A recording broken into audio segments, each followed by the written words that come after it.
Kolkata medico హత్యాచారం కేసులో నిందితుడికి court వేసిన శిక్షను వైద్యులు స్వాగతించారు. అయితే సీల్లా కోర్టు విధించిన జీవిత ఖైదు శిక్ష పట్ల అసంతృప్తి వ్యక్తం చేశారు. హైదరాబాద్ ఉస్మానియా మెడికల్ కాలేజీలో నేషనల్ మెడికోస్ ఆర్గనైజేషన్ ఆధ్వర్యంలో వైద్యులు సమావేశమయ్యారు. ఉరిశిక్ష విధించాలని వస్తున్న డిమాండ్ను కోర్టు పరిగణలోకి తీసుకోవాలని వారు విజ్ఞప్తి చేశారు. వైద్యురాలని కిరాతకంగా హతమార్చిన నిందితుడు జైల్లో సాధారణ ఖైదీలతో కలిసి జీవించే హక్కు లేదన్నారు. రేప్ చేయబడింది, హత్య చేయబడింది. అలాంటి సంఘటనలో ఉరిశిక్ష లాంటి విధించకుండా కేవలము ఒక జీవిత ఖైదులాగా చేసి గవర్నమెంట్ వాళ్ళని ఖైదీలందరినీ పెంచి పోషిస్తూ ఉంటే మనం సమాజానికి ఏం సంకేతం ఇస్తున్నాము? దీన్ని మేమైతే తప్పుపట్టదలుచుకున్నాము.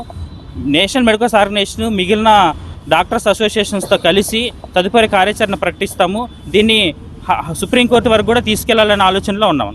జడ్జిమెంట్ వచ్చిన దానికి మాకు సంతోషంగా లేదు. ఎందుకంటే మాకు ఎక్కడ పోయినా సేఫ్టీ లేదు. హాస్పిటల్స్లో కానీ రెసిడెన్స్ దగ్గర కానీ ఎక్కడ కానీ వెళ్ళాలి అన్నా సేఫ్టీ లేకపోవడం వల్ల డాక్టర్స్కి చాలా కష్టమవుతుంది. We need justice about this case.